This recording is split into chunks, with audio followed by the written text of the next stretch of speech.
അതെ, അപ്പൊ നമ്മുടെ പുതിയൊരു വീഡിയോയിലേക്ക് എല്ലാവർക്കും സ്വാഗതം. ഇന്നപ്പം പ്രത്യേകിച്ച് നിങ്ങൾ തമ്പി കാണുമ്പോൾ മനസ്സിലായി കാണല്ലോ, അങ്ങനെ ഒരു ഗേളിട്ട ആൾക്കാർ. അതായത് ഞാൻ ഇങ്ങനെ ജസ്റ്റ് യൂട്യൂബ് ഒക്കെ സ്ക്രോൾ ചെയ്ത് പോയപ്പോൾ എല്ലാവരും ഇങ്ങനെ ഇട്ടേക്കുന്ന ഫസ്റ്റ് പീരിയഡ്സ് എക്സ്പീരിയൻസ് എന്നുള്ള ഒരു സംഭവം. അപ്പൊ ഞാൻ വിചാരിച്ച് എനിക്കും പറയാൻ കുറച്ച് കാര്യങ്ങളുണ്ട്, അപ്പോൾ അതിനെ പറ്റി പറയാന്ന്. ഇപ്പൊ നമുക്ക് അങ്ങനെ മറച്ചു വെക്കേണ്ട കാര്യമൊന്നുമില്ല, എല്ലാവർക്കും അറിയാം എന്താണ് പീരിയഡ്സ്, എങ്ങനെയാണ് ഈ ഒരു പ്രൊസീജിയർ. അതിപ്പോൾ ബോയ്സിനായാലും ഗേൾസിനായാലും പീരിയഡ്സ് ആയിട്ടുള്ളവർക്കായാലും അല്ലാത്തവർക്കായാലും എല്ലാവർക്കും അറിയാം. നമുക്കൊരു ഏജ് ഒക്കെ ആകുമ്പോഴത്തേക്ക് ഇതിനെപ്പറ്റി ഒരു അവയർനെസ് വേണ്ടതാ. അത് സ്കൂളുകളിലൊക്കെ ആണെങ്കിലും പണ്ടൊന്നും ഇതങ്ങനൊന്നും ആരും പറയത്തൊന്നുമില്ല.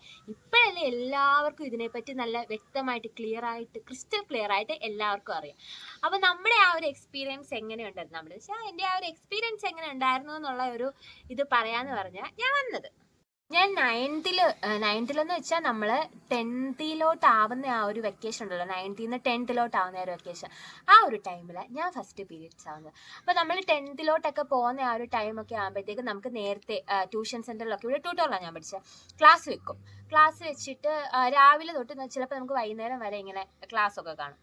അപ്പം ക്ലാസ്സിന് പോയിട്ട് ഞാനിങ്ങനെ തിരിച്ച് വരുന്ന വഴി എനിക്ക് അവിടെ ഇരുന്നുകൊണ്ട് തന്നെ ഒരു ചെറിയൊരു എന്തൊക്കെയോ ഒരു ഫീല് ഇങ്ങനെ ഉണ്ടായിരുന്നു, എന്തോ നനവ് പോലെയൊക്കെ എനിക്കിങ്ങനെ തോന്നി. അപ്പം ഞാനിങ്ങനെ വിചാരിച്ച് സംഭവം എന്തോന്നും നമുക്ക് അറിയത്തില്ലല്ലോ. ഇവിടെ ആണെങ്കിൽ ഞാനൊരു കാര്യം പറയാം, ഞങ്ങളുടെ അമ്മ ഇതിനെപ്പറ്റി ഒന്നും എനിക്ക് പറഞ്ഞു തന്നിട്ടില്ലായിരുന്നു. ആ ഒരു ടൈമിൽ പിള്ളേരോടൊന്നും അങ്ങനെ പൊതുവെ അമ്മമാരൊന്നും ഇതിങ്ങനെ പറഞ്ഞു കൊടുക്കത്തില്ല, എന്തുവാണ് ഏതാണ് എന്നൊന്നും പറയത്തില്ല. ഇത് പീരിയഡ്സ് ആവുമ്പം ഇത് ഇന്ന സംഭവമാണ്, ഇങ്ങനെ ഒരു സാധനമാണ് നമുക്ക് കിട്ടുന്നത്. അപ്പം അതിനു മുമ്പ് ഇതിനെപ്പറ്റി നമുക്ക് വലിയ വലിയ അറിവുകളൊന്നുമില്ല. പിന്നെ നമ്മുടെ നേരത്തെ ആയിട്ടുള്ള ഫ്രണ്ട്സ് ഉണ്ടല്ലോ, അവരൊക്കെ ഇങ്ങനെ പറയും, ഇവിടെ ഇങ്ങനെയൊക്കെയുള്ള ഒരു പ്രൊസീജിയറാണ് പരിപാടി. എന്നാലും നമുക്ക് അതിനെപ്പറ്റി വലിയ ഇതൊന്നുമില്ല. ഇപ്പം എന്നെ സംബന്ധിച്ചിടത്തോളം പണ്ട് ഞാനിങ്ങനെ ബാത്റൂമിൽ ഇങ്ങനെ ജസ്റ്റ് ബ്ലഡ് കണ്ട ടൈമിൽ ഞങ്ങളുടെ അമ്മയോട് ഇങ്ങനെ ചോദിച്ചപ്പോൾ കൈ മുറിഞ്ഞ ചോര വന്നതാണ് എന്ന് പറഞ്ഞൊരു കാലം വരെ ഉണ്ടായിരുന്നു. കാരണം അന്ന് പിള്ളേരോടൊന്നും ഇത് പറയത്തൊന്നുമില്ല. എന്നാൽ പെൺപിള്ളേരായത് നേരത്തെ പറഞ്ഞു കൊടുക്കണം, അങ്ങനെ ഒരു ഇതൊന്നുമില്ല. അങ്ങനെ അവിടെ ഇരുന്നപ്പം എനിക്ക് എന്തോ ഒരു സാധനം ഇങ്ങനെ ഉള്ളിൽ നിന്ന് പുറത്തോട്ട് ചാടിയ പോലൊക്കെ ഒരു ഫീല്. എന്നിട്ട് ഞാനിങ്ങനെ അനങ്ങാതിരുന്നു. ഇവിടെ വന്നപ്പോൾ അമ്മ പറഞ്ഞു, നമുക്ക് അമ്മൂമ്മയെ കാണാനായിട്ട് പോവാം, അമ്മയുടെ അമ്മയുണ്ട്, അമ്മൂമ്മയെ കാണാൻ പോവാം, നീ പോയിട്ടില്ല. അപ്പം ഞാൻ പറഞ്ഞു, ഞാനെന്നാ ബാത്റൂമിൽ പോയിട്ട് വരാമെന്ന് പറഞ്ഞു. ചെന്നപ്പം എനിക്ക് പീരിയഡ്സ് ആണ്. അപ്പം ഞാനും ഇങ്ങനെ ആലോചിക്കുന്നുണ്ടോ, ഇങ്ങനെ നെഞ്ചിങ്ങനെ പടപടാന്നിടിക്കുക, എന്തുവാ സംഭവം ഏതാ എന്നൊന്നും അറിയത്തില്ല. അപ്പം ഞാൻ ഇങ്ങനെ നോക്കിയപ്പോൾ അയ്യോ ചോര, അയ്യോ ഒരു എക്സ്പീരിയൻസ് ആയിരുന്നു. എന്നിട്ട് എനിക്ക് പുറത്തോട്ട് പറയണോ, അവിടെ തന്നെ ഞാൻ കുറച്ച് നേരം സ്റ്റക്കായിട്ട് ഞാനങ്ങ് നിന്നു. എൻ്റെ ഒരു കസിൻ ചേച്ചി ആ ഒരു ടൈമിൽ ഇവിടെ ഉണ്ടായിരുന്നു. പുള്ളിക്കാരി +2 കഴിഞ്ഞ് പഠിക്കുന്ന ഒരു ടൈമാണ്. അപ്പം ചേച്ചി ഇങ്ങനെ വന്നിട്ട്, അപ്പോൾ ഞങ്ങളുടെ അമ്മയാണെങ്കിൽ ഇങ്ങനെ നോക്കുമോ, ഇതെന്തോ സംഭവം. ഞാൻ പറഞ്ഞു, അമ്മ ഇങ്ങനൊരു സാധനം ഉണ്ട് എന്നൊക്കെ പറഞ്ഞപ്പം അവർ നോക്കിയപ്പോഴത്തേക്ക് അമ്മ ഇങ്ങനെ എനിക്ക് കെട്ടിപ്പിടിച്ച് ഇവിടെയൊക്കെ ഇങ്ങനെ നെറ്റിയിലൊക്കെ ഉമ്മാണ്. എനിക്ക് ഇപ്പോഴും ഓർമ്മയുണ്ട്. കാരണം നമ്മൾ വലിയ ഒച്ചയില്ല. എൻ്റെ അമ്മയ്ക്ക് ഭയങ്കര സന്തോഷമായി. കാരണം ഞാൻ 9th പഠിക്കുമ്പോഴായത്, എന്നെക്കാട്ടി ഇളയ പിള്ളേരും എൻ്റെ ഏജിലുള്ള പിള്ളേരും ഒക്കെ 5ലും 6ലും ഒക്കെ പഠിക്കുന്ന ടൈമിൽ പീരീഡ്സ് ആണ്. ആ ഒരു ടൈമിൽ എൻ്റെ ആ ഒരു ഏജ് ഗ്രൂപ്പിലുള്ളവരെല്ലാവരും നേരത്തെ പീരീഡ്സ് ആയി. എനിക്ക് തരാത്ത സാധനങ്ങളൊന്നുമില്ല. നമുക്ക് ഈ എള്ളൊക്കെ ഇടിച്ച് തരുമായിരിക്കും. ഈ നോയ്സ് ഒക്കെ വരുന്നുണ്ട് കേട്ടോ. ഞാൻ പിന്നെയും പറയുന്നത്, നമ്മൾ മൈക്ക് വാങ്ങിച്ചിട്ടില്ല, അപ്പം പുറത്തുനിന്ന് നല്ലോണം നോയ്സ് വരുന്നുണ്ട്, ക്ഷമിക്കണം പ്ലീസ്. അപ്പം ആ ഒരു ഇതിലിങ്ങനെ അമ്മ എനിക്ക് എള്ളൊക്കെ ഇടിച്ച് തരുമായിരുന്നു. പിന്നെ ഒത്തിരി സാധനങ്ങൾ, ലേഹ്യം അതും ഇതൊക്കെ എനിക്ക് തന്നിട്ടുണ്ട് ഞാൻ പീരിയഡ്സ് ആവാൻ വേണ്ടിയിട്ട്. അപ്പോൾ എനിക്ക് ഭയങ്കര ബോഡി ഇല്ല, കാണുന്നവർക്കൊക്കെ ഭയങ്കര എന്താണ് ഈ കൊച്ചു ഇത്രയും നാളായിട്ട് ആയില്ലല്ലോ എന്നുള്ളത്. ഓൾറെഡി നമുക്കൊരു 10 വയസ്സ് തൊട്ടാണ് സ്റ്റാർട്ട് ആവുന്നത്. അപ്പോൾ എനിക്കൊരു 14-15 വയസ്സ് ആ ഒരു ടൈമാണ്. എന്നാൽ പോലും അമ്മയ്ക്ക് അത് ഭയങ്കര ടെൻഷനായിരുന്നു. അന്ന് പിന്നെ അമ്മയ്ക്ക് ഭയങ്കര സന്തോഷമായി. നമുക്ക് ഇവിടെയൊക്കെ നമ്മുടെ ഈ ഒരു ഏരിയയിലൊക്കെ മറ്റേ ഇതുണ്ടല്ലോ, നല്ലെണ്ണയും പച്ചമുട്ടയും കൂടി ഇങ്ങനെ മിക്സ് ആക്കി തരും. അത് പച്ചയ്ക്ക് നമ്മളെ കൊണ്ട് കുടിപ്പിക്കുന്നുണ്ട്. നമ്മളെ കുളിപ്പിച്ച് ഇങ്ങനെ കണ്ണൊക്കെ ഇവിടെയൊക്കെ കുറെ കരിയൊക്കെ വെച്ച് വാരി എഴുതി വലിയ പൊട്ടൊക്കെ തൊട്ട് ഇങ്ങനെ നമ്മളിങ്ങനെ ആക്കുമ്പോൾ പിന്നെ ഇവിടെയൊക്കെ കുറെ അമ്മൂമ്മമാരൊക്കെ ഇങ്ങനെ കൊരവെന്ന് പറഞ്ഞ് കൊരവയൊക്കെ ഇടുമായിരുന്നു. എന്നിട്ട് അതൊക്കെ എനിക്ക് നല്ല ഓർമ്മയുണ്ട്. അപ്പോൾ നമുക്കങ്ങ് നാണക്കേട് വരും ചിലപ്പോൾ, ഈ സംഭവം എന്തുവാ എന്നൊക്കെ പറഞ്ഞ് നമ്മളെ കൊണ്ടിരുത്തും. അപ്പോൾ ഇവിടെ അനിയനുണ്ട്, അപ്പോൾ എല്ലാവരും കഴിക്കാനൊക്കെ കൊണ്ടുവരുമ്പോൾ അവന് ഭയങ്കര ഒത്തിരി ഐറ്റംസ് തിന്നാം, പക്ഷെ നമ്മളിതൊന്നും കഴിക്കത്തില്ല.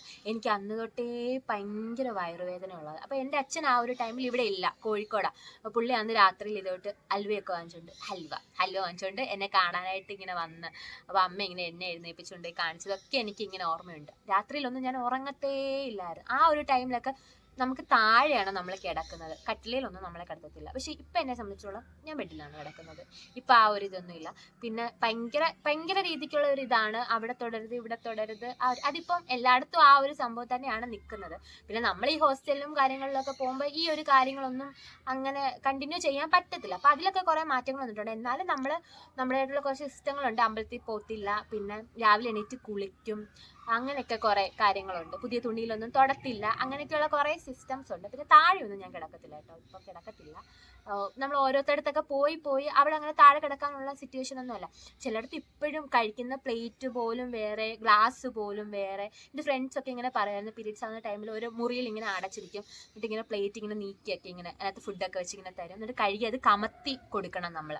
അങ്ങനെയൊക്കെ ഞങ്ങളുടെ അമ്മയൊക്കെ ഇങ്ങനെ പണ്ട് പറഞ്ഞിട്ടുണ്ട്. ഒരു ഡ്രസ്സ് കൊടുത്ത് അവർക്ക് ഈ തോട്ടിൽ അവർ കുളിക്കാൻ കുളം, അവിടെ കുളിച്ചിട്ട് ആ ഡ്രസ്സ് അവിടെ ഇട്ട് തന്നെ ഉണക്കി അത് തിരിച്ചിട്ടുകൊണ്ട് വരുന്ന ഒരു ടൈം ഉണ്ടായിരുന്നു. ചെറിയ പായും ചാക്കൊക്കെ കൊടുത്ത് കിടക്കുന്ന ആ ഒരു ടൈമൊക്കെ ഉണ്ടായിരുന്നു.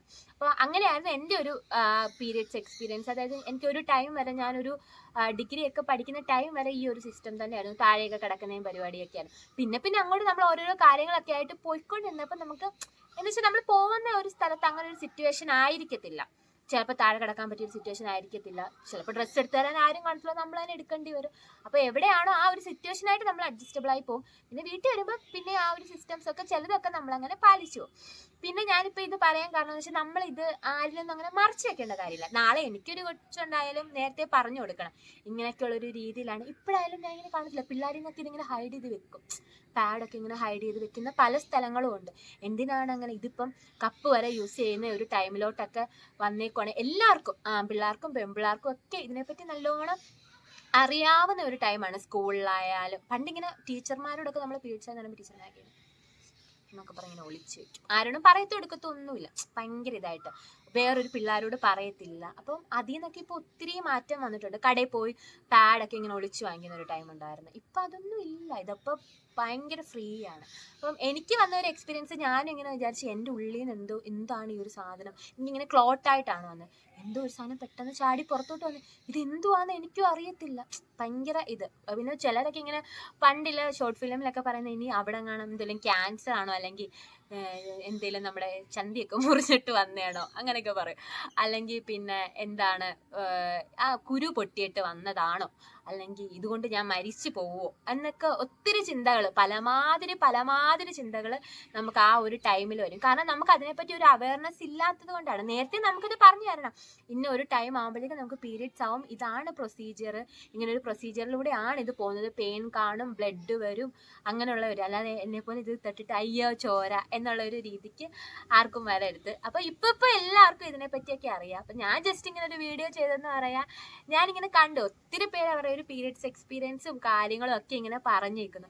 അപ്പം എനിക്കും ഇങ്ങനെ ഒരു കാര്യം പറയണം എന്ന് തോന്നി, അതുകൊണ്ട് പറഞ്ഞതാ. അപ്പോൾ എല്ലാവർക്കും ഇഷ്ടപ്പെട്ടിട്ടുണ്ടെങ്കിൽ നിങ്ങൾ കമൻറ്റ് ചെയ്യുക. നമ്മുടെ ചാനൽ ആദ്യമായിട്ട് കാണുന്നവരാണെങ്കിൽ ജസ്റ്റ് ഒന്ന് സബ്സ്ക്രൈബ് ചെയ്യുക. പിന്നെ നിങ്ങളുടെ ബെല്ലൈക്കൺ പ്രസ് ചെയ്യുക, ഫ്രണ്ട്സിനോടൊക്കെ പറയുക ഇങ്ങനെ ഒരു ചാനൽ ഉണ്ടെന്ന്. അപ്പോൾ സപ്പോർട്ട് ചെയ്യുന്ന എല്ലാവർക്കും ഒത്തിരി നന്ദി. പിന്നെ നമ്മുടെ നെയിം മീറ്റിംഗ് ചാലഞ്ചിൻ്റെ വീഡിയോയുടെ ഒരു കാര്യം പറയാനുണ്ട്. ഒത്തിരി പേര് കമൻറ്റ് ഇടുന്നുണ്ട്. അപ്പോൾ ഞാൻ എപ്പോഴും പറയും, എല്ലാം കൂടി നമുക്ക് ചെയ്യാൻ പറ്റത്തില്ല, കുറച്ച് പേരൊക്കെ സെലക്ട് ചെയ്ത് നമ്മൾ ചെയ്യുന്നുള്ളൂ. അപ്പോൾ അതിൽ നമുക്ക് ആരും അങ്ങനെ കയറുമൊന്നും തോന്നരുത്. പിന്നെ എഡിറ്റിങ്ങിലൊക്കെ ചെറിയ മിസ്റ്റേക്കൊക്കെ വരുന്നുണ്ട്, പേരൊക്കെ ചിലപ്പോൾ മുകളിലൊക്കെ കയറിപ്പോൾ. അത് നമ്മളൊക്കെ എല്ലാം ഒത്തിരി പ്രോകളൊന്നും അല്ല, ജസ്റ്റ് ചെയ്ത് വരുന്നതേ ഉള്ളൂ. അപ്പോൾ നമ്മളെ സപ്പോർട്ട് ചെയ്യുന്ന എല്ലാവർക്കും ഒത്തിരി നന്ദി. അപ്പോൾ ഇത്രയേ ഉള്ളൂ നമ്മുടെ വീഡിയോ. അടുത്ത വീഡിയോ ആയിട്ട് കാണാം. ടാറ്റാ.